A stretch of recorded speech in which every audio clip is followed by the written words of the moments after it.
우리 하나님의 은혜와 평강이 여러분 모두에게 함께 하시기를 주의 이름으로 축복합니다. 우리 함께 여러분 사랑합니다, 축복합니다 인사하겠습니다. 사랑합니다, 축복합니다. 다시 한번요. 참 잘 오셨어요. 네. 자, 한번 같이 하겠습니다. 새 사람을 입으라. 네, 새 사람을 입으라. 새 사람을 입으라.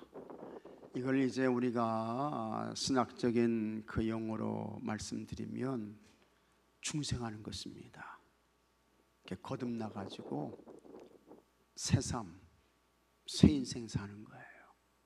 그런데 우리를 거듭나게 하시고 새로운 존재, 영어로 말씀드리면 new being, 새로운 존재, 새로운 존재가 되게 하시는 분이 있어요. 그분이 누구세요? 성령님이요. 그래서 예수님 말씀하셨습니다. 같이 하겠습니다. 물과 성령으로 거듭나지 아니하면 하나님 나라에 들어갈 자가 있어요, 없어요? 없다. 물과 성령으로 거듭나야 된다. 물과 성령으로 거듭난 사람이 누굽니까? 새 사람이에요. 새 사람. new being, 새로운 존재. 여러분, 우리는 이제 이 감리교회에서 신앙생활을 하잖아요. 우리 감리교회는 아시는 대로 존 웨슬리의 신학을 바탕으로 해서 세워진 교회입니다. 존 웨슬리 참 대단한 분이죠. 정말 엄청난 분이에요. 굉장한 분이에요.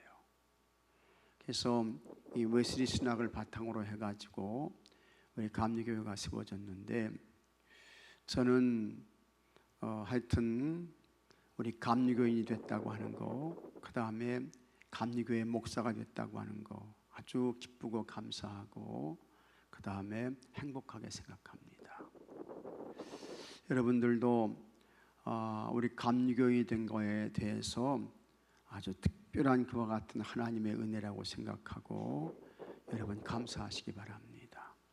근데 우리 감리교 신학을 공부할 때에 정말 중요한 것은 이 구원론이 너무 훌륭합니다. 구원론이.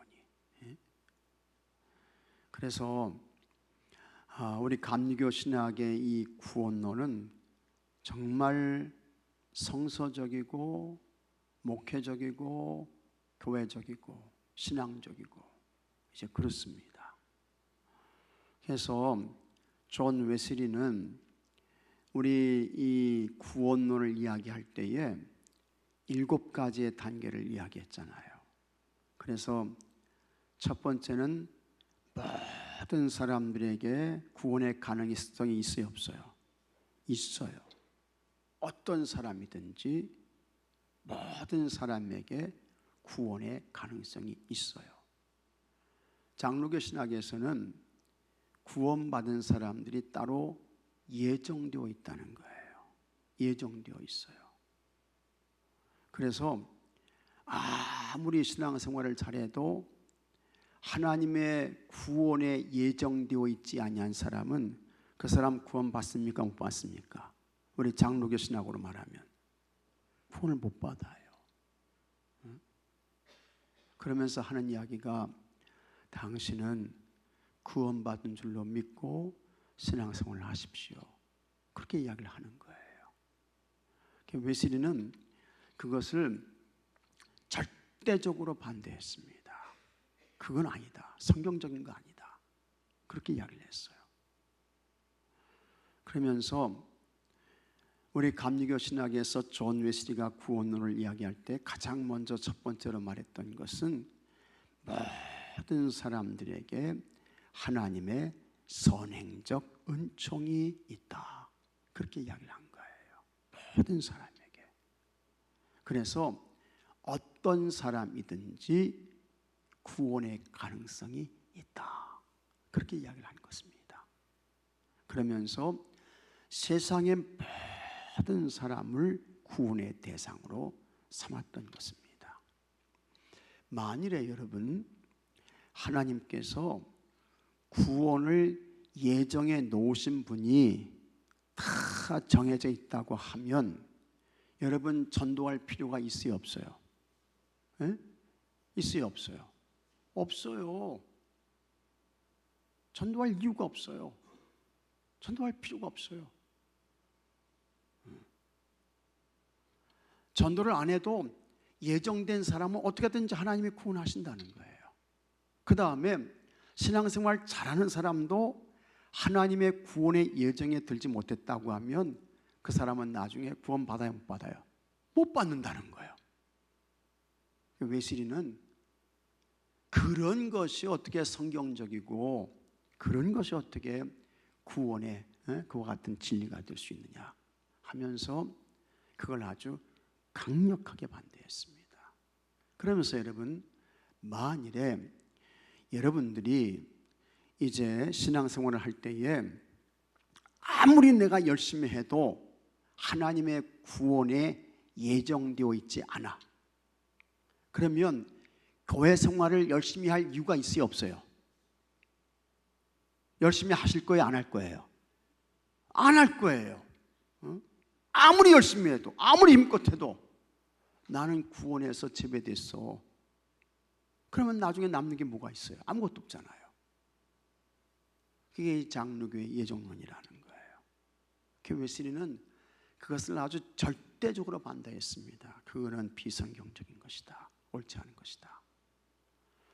웨슬리는 모든 사람에게 하나님의 선행적인 은총이 있다. 그래서 어떤 사람이든지 구원의 가능성이 있다. 하나님께서 우리에게 주신 이 양심도 하나님께서 우리에게 허락하신 그와 같은 선행적 은총이다. 그렇게 이야기를 했어요. 여러분들이 죄를 보며 보십시오. 양심에 뭐가 와요? 가책이 오잖아요. 양심의 가책이. 그래서 이제 요한복음 8장 말씀 보게 되면 현장에서 간음하다가 잡힌 여인이 끌려왔습니다. 끌려왔잖아요. 붙잡혀 왔잖아요. 바리새인들과 서기관들이 율법에 의하면 이 여성은 어떻게 죽어야 돼요? 돌 맞아 죽어야 돼. 근데 선생은 어떻게 하겠습니까? 예수님을 시험하려고 묻잖아요. 예수님이 이제 앉으셨어요. 그 다음에 땅에 뭔가를 쓰셨어요. 그 다음에 일어나셨어요. 그 다음에 예수님께서 하시는 말씀이, 같이 하겠습니다. 너희 중에 죄 없는 자가 먼저 돌로 치라. 그러니까 사람들이 예수님의 그 말씀을 듣고 어떻게 됐습니까? 마음에, 양심에 뭐예요? 가책을 느끼는 거예요. 죄 없는 사람이 누가 있어요? 그래가지고 들었던 돌을 다 내려놓고 돌아갔죠.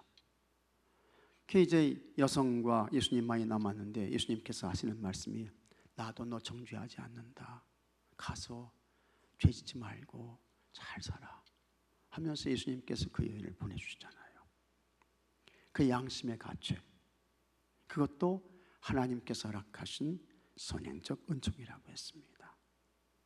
그래서 여러분들이 양심의 가책을 느끼잖아요. 이게 하나님의 음성이구나, 그렇게 들으셔야 돼요. 하나님의 은총이 여러분들에게 임하고 있는 거예요. 그러나 양심의 가책이 없어, 그런 사람들은 하나님의 은혜가 떠난 사람들이죠. 어떤 사람이든지 이와 같은 하나님의 선행적 은총이 있어서, 내가 하나님의 은혜를 멀리하고 하나님과 관계가 단절된 그와 같은 삶을 살았구나, 내가 이렇게 살면 안 되지 해가지고 회개한단 말이죠. 회개하게 되는 거예요.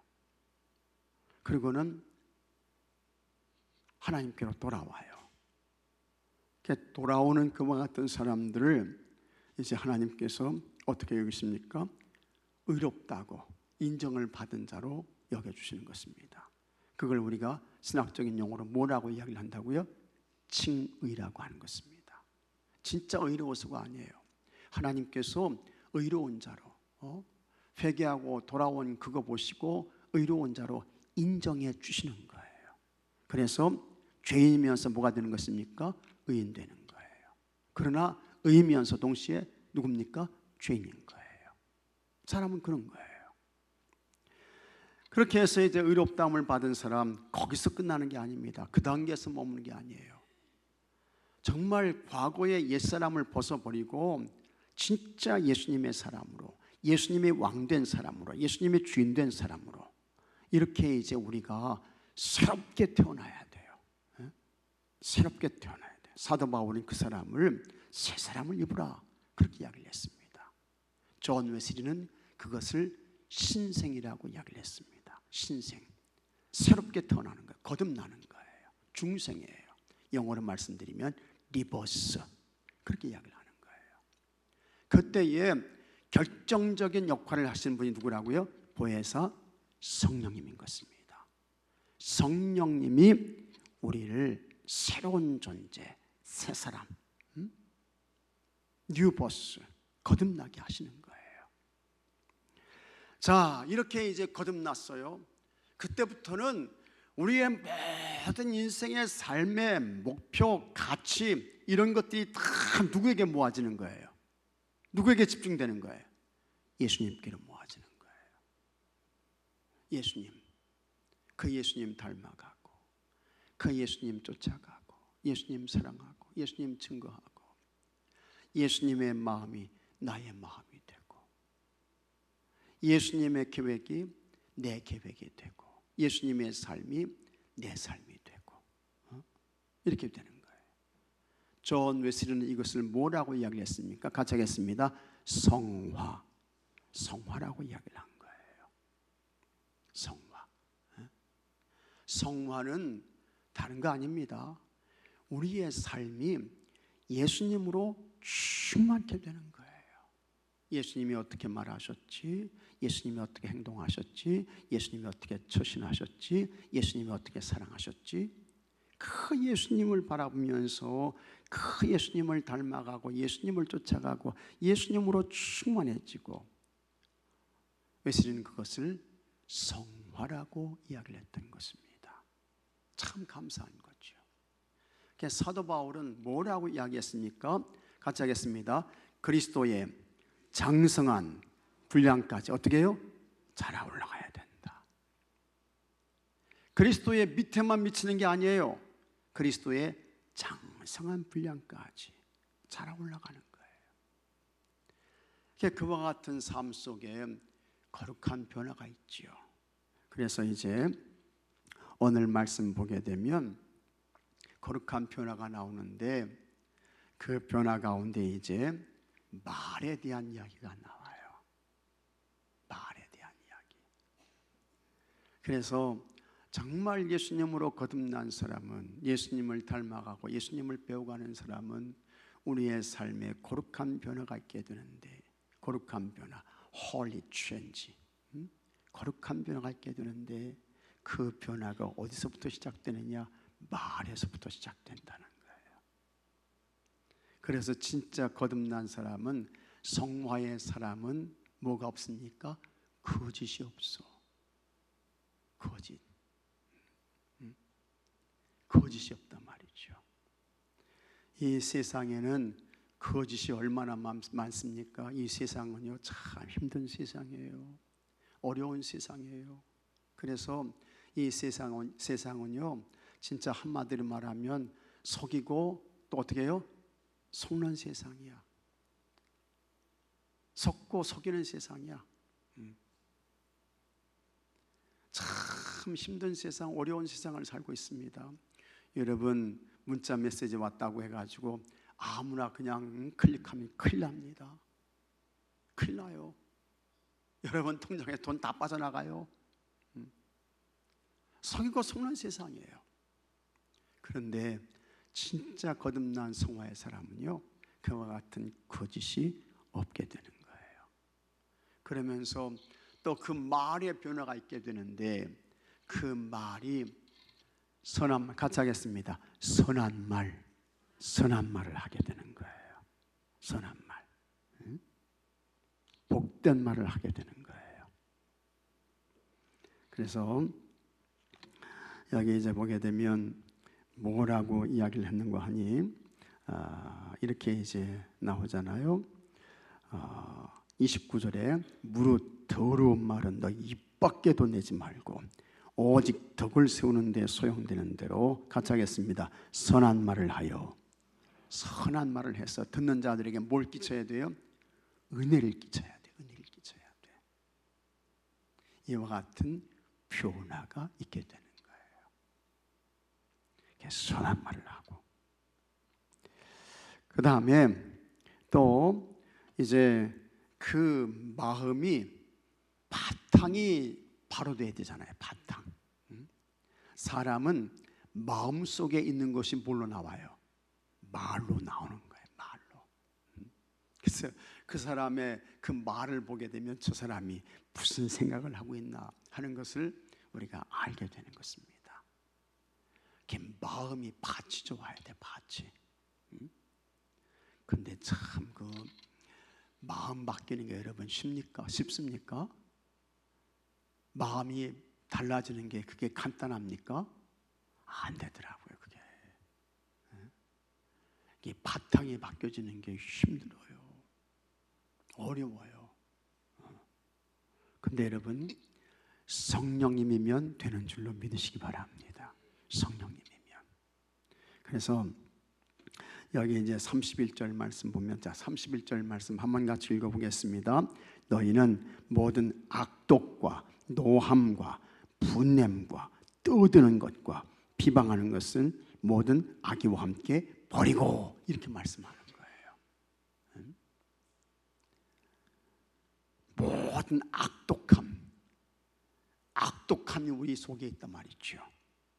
그 다음에 우리 속에는 뭐가 있어요? 노함이 있어. 분노함이 있어.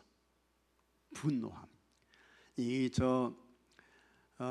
우리 마음 잘 다스려야 됩니다. 여러분 잘 다스려야 돼. 잘 다스려야 돼. 마음 잘 추스리셔야 돼. 이거 마음 잘 다스리지 못하다가 괜히 분내가지고 말이죠. 쓰러져. 마음 잘 다스리셔요. 마음 잘 다스리셔. 그래서 악독과 노함과 분냄과 그러다가 이제 거기에 그냥 자기가 감당 못해가지고 쓰러지게 되는 거예요. 그 다음에 떠드는 것과 떠들지 말라는 거야. 에베소 교회도 여러분 참 사람들이 이런저런 말 가지고요 떠드는 게 많았던 것 같아. 그러니까 그때나 지금이나 사람의 본성이 같아요, 틀려요? 같아. 사람의 본성은 다 똑같아. 그래서 그 교회도 디모데가 목회하고 있었는데 이 디모데가 얼마나 훌륭한 사람입니까? 바울이 믿음으로 낳은 아들, 얼마나 훌륭한 사람이에요. 그렇게 훌륭한 그와 같은 목회자가 이 에베소 교회 목회를 했는데도 참 사람들이 말씀 보니까 여기 떠드는 것과 그렇게 말씀을 하고 있습니다. 그냥 뭘 가지고 떠들었는지, 하여튼 뭘 가지고 떠들어댔는지 그 교회 안에 수근수근하면서 이 말하고 저 말하고 그런 떠드는 게 많았다는 거예요. 근데 사도 바울이 하는 이야기가 그거 하지 말아라 이야기를 하고 있는 거예요. 그거 하지 말아라. 그 다음에 또 비방하는 거, 비방하는 거 있죠. 다른 사람 비난하는 거. 디모데 목사님의 목회했던 그 교회도 사람들이 그냥 비방을 하는 거야. 그렇게 훌륭한 그와 같은 이 믿음의 아들 말이죠. 이 디모데가 목회를 하는데도 사람들이 그냥 떠들고 수근수근하고 그냥 서로 비방하고, 그 다음에 모든 악한 생각을 가지고 있었단 말이죠. 악한 생각. 이런 생각 가지면 안 됩니다. 우리는요 하여튼 어떻게 해서든지, 같이 하겠습니다. 우리는 어떻게 해서든지 하나님 교회를 세우는 자 되어야 한다. 있습니까 여러분? 어떻게 해서든지 주님 몸된 교회를 잘 세우는 자가 되어야 돼요. 이게 거룩한 염려예요. 나를 통해서 어떻게 하면 우리 교회가 잘 세워질까? 어떻게 하면 우리 교회가 하나님 기뻐하시는 교회가 될까? 어떻게 하면 우리 교회가 부흥할 수 있을까? 어떻게 하면 우리 목사님이 우리 교회에서 목회를 잘 할 수 있도록 도와드릴 수 있을까? 어떻게 하면 미약한 힘이지만 협력자가 되고 동역자가 될 수 있을까? 이거는 악의가 아니고 뭡니까? 선의죠. 근데 이 에베소 교회 안에도 그렇지 않은 사람이 있었던 거예요. 그와 같은 악의를 버리라는 거예요. 그리고는 새 사람 되라, 새 사람 되라. 사도 바울이 말씀하고 있는 것입니다. 이게 다 뭡니까? 이게 성화요, 성화. 성화. 예수님 닮는 거예요. 예수님 따라가는 거예요. 예수님 쫓아가는 거예요. 그러면서 이 새로운 사람은요, 또 어떤 사람이 되느냐. 여기 32절 말씀도 한번 같이 읽어보겠습니다.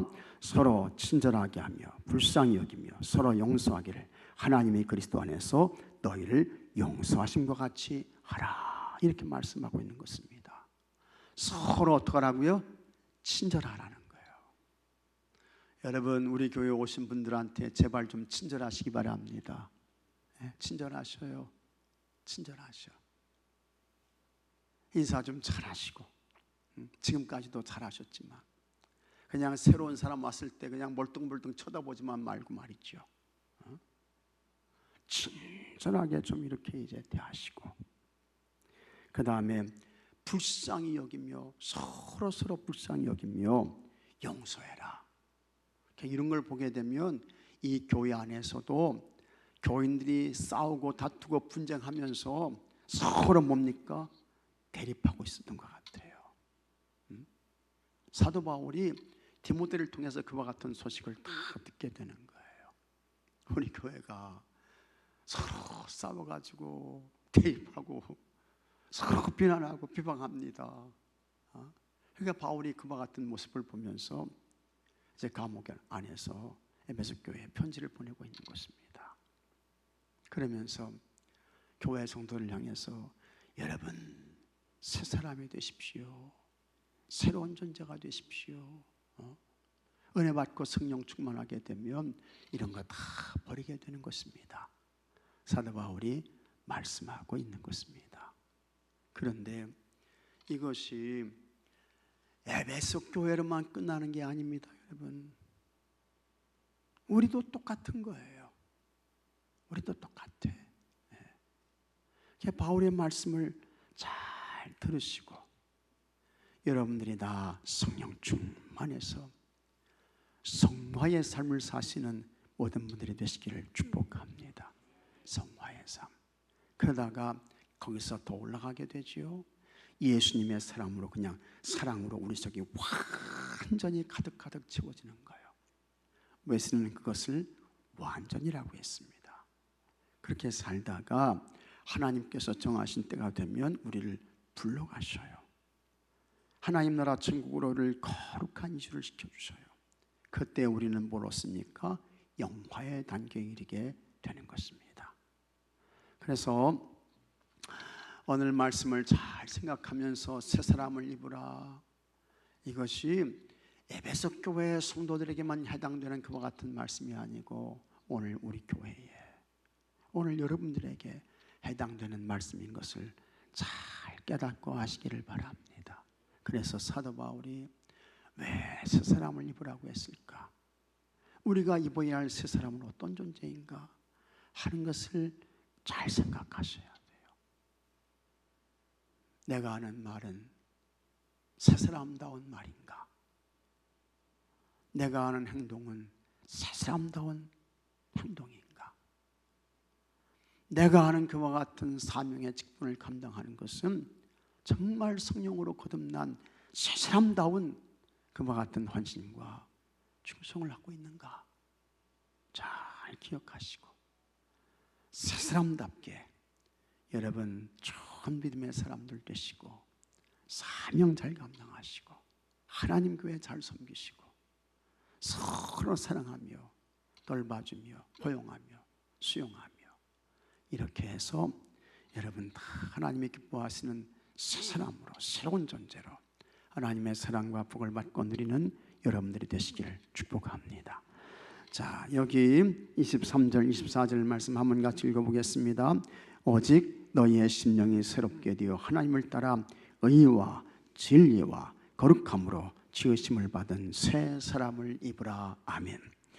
예수 그리스도를 나의 구주로 영접하고 구원의 확신을 가진 사람이 거듭난 사람입니다. 믿습니까 여러분? 그는 이전과는 전혀 다른 새로운 가치관, 새로운 삶의 목표를 가지고 새로운 삶을 사는 사람입니다. 거룩한 하나님의 자녀로 성화의 삶을 살아가는 사람입니다. 거듭난 사람은 어떻게 살아야 합니까? 성화된 사람은 어떤 삶을 사느냐? 첫째, 옛사람을 벗어버려야 된다. 우리가 예수님을 만나 거듭나기 이전의 삶은 죄의 지배를 받는 삶이었습니다. 세상에 속한 사람, 육신에 속한 사람, 정욕에 끌려가는 사람이었습니다. 그래서 하나님의 생명에서 벗어나 있었습니다. 마음에 허망한 것으로 행하고 죄를 지어도 감각이 없었습니다. 죄가 죄인 줄도 모른 채 방탕함과 욕심에 사로잡혀 살아가는 인생이었습니다. 그러나 예수님을 만나 거듭난 후로는 더 이상 어둠의 자녀가 아니라 빛의 자녀가 되었습니다. 죄 가운데 살았던 옛 생활을 청산하고 예수님 안에서 새 삶을 사는 자녀가 된 것입니다. 믿습니까 여러분? 새 삶을 사는 자녀. 이제 우리는 예수님 안에서 옛사람을 벗어버려야 합니다. 육신의 사람, 정욕의 사람, 세상으로 갔던 사람, 이거 벗어버려야 돼요. 예수님을 만나기 전의 삶과 이후의 삶은 달라야만 합니다. 옛사람을 벗어버리고 의로움과 거룩함으로 지으심을 받은 새 사람이 되어야 합니다. 성화의 삶을 살아야 할 줄로 믿습니다. 둘째, 말과 마음이 거룩해져야 합니다. 거듭난 사람은 삶의 모습이 거룩해야 합니다. 성화되어야 한단 말이죠. 먼저 말이 거룩해야 합니다. 말은 인격을 비추는 거울과도 같습니다. 선한 인격에서 악한 말이 나올 수 없듯이 예수님 안에서 변화된 사람의 언어는 거룩함으로 채워져야 합니다. 그러면 구체적으로 거룩함으로 채워지는 것이 어떤 것이냐? 거짓을 버리는 거예요. 거짓말하지 않는 거예요. 참된 것을 말하는 거예요. 그 다음에 더러운 말은 입 밖에도 내지 않는 것입니다.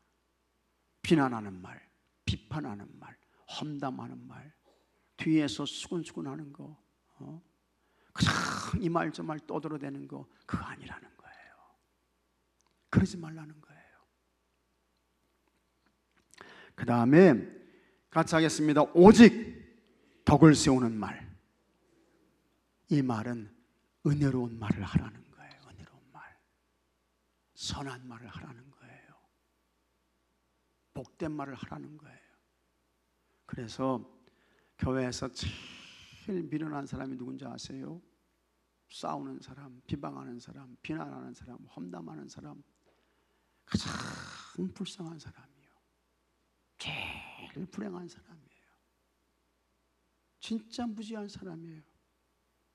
그런데도 교회 안에서요, 그런 사람들이 있어요. 있다고요. 그거 하지 말라는 거예요. 덕을 세우는 좋은 말을 해라. 축복하는 말을 해. 복된 말을 해. 사도 바울이 말씀하고 있습니다. 그 다음에 이런 말이 나오기 위해서는 마음이 거룩해야 돼. 마음이 거룩해야 돼. 그래서 부정적인 감정, 악독과 노함과 시기와 질투를 악의와 함께 버리고 악한 생각 버리라는 거예요. 악한 마음 버리라는 거예요. 이 악한 생각, 악한 마음 쫓아가게 되면요, 이거는요, 마귀만 좋은 일 시키는 거예요. 가룟 유다처럼 마귀에게 이용당하다가 가장 불행한 인생으로 끝날 수 있는 거예요. 그러지 말라는 거예요. 그러지 말라는 거예요. 그래서 부정적인 감정, 악독과 노함과 시기와 질투, 악의, 이런 거 버리라는 거예요. 이거 다 버려야 된다는 거예요. 그 다음에 긍정적인 마음과 선하고 기쁜 마음, 감사한 마음, 축복하는 마음, 이것 가지고 좋은 말하고 선한 말하고 복된 말하고, 같이 하겠습니다. 위로하는 말, 다시 한번요, 격려하는 말, 이런 말 하라는 거예요. 이렇게 살라는 것입니다. 사람은 말과 감정의 지배를 받습니다. 우리도 거듭난 사람답게 거룩한 말과 선한 마음으로 삶의 태도와 습관이 변화되어야 할 줄로 믿으시기 바랍니다. 여러분 가정의 자녀들도 절대로 부정적인 마음 갖지 않도록 기도하셔야 돼요. 그러면 인생 자체가 비관적이 됩니다. 인생 자체가 비관적이 돼요.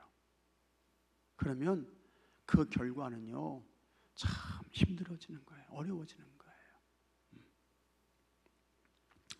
그 다음에 행함이 거룩해져야 합니다. 한국교회는 1903년 원산 대봉운동과 1907년 평양 대봉운동을 거치면서 전국적으로 성령 체험과 거듭남의 역사를 경험했습니다.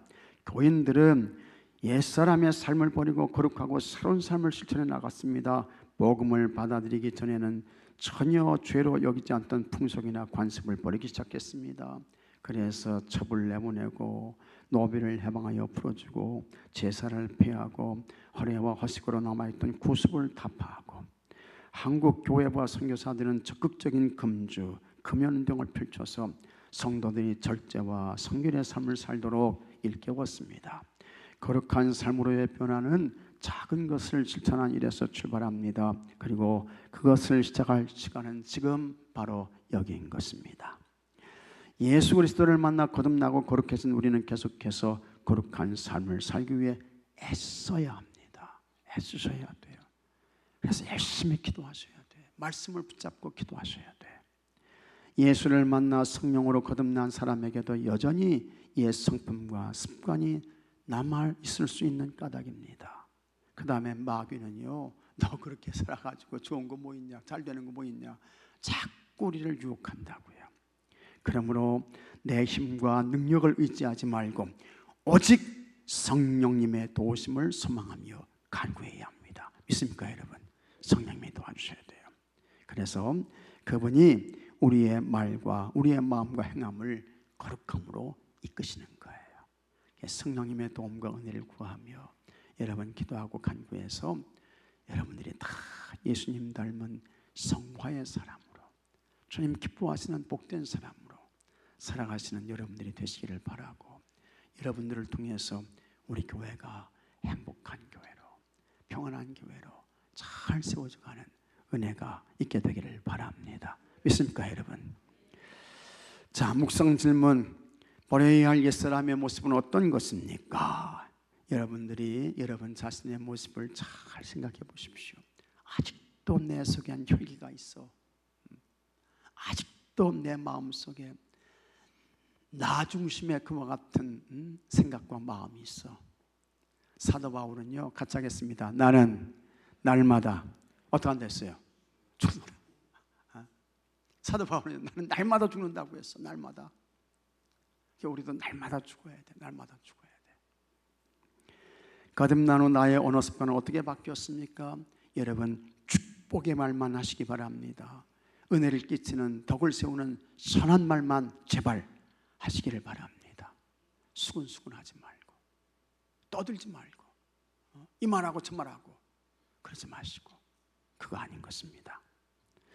새 사람으로 거듭난 후 어떤 것들을 실천에 옮겼습니까?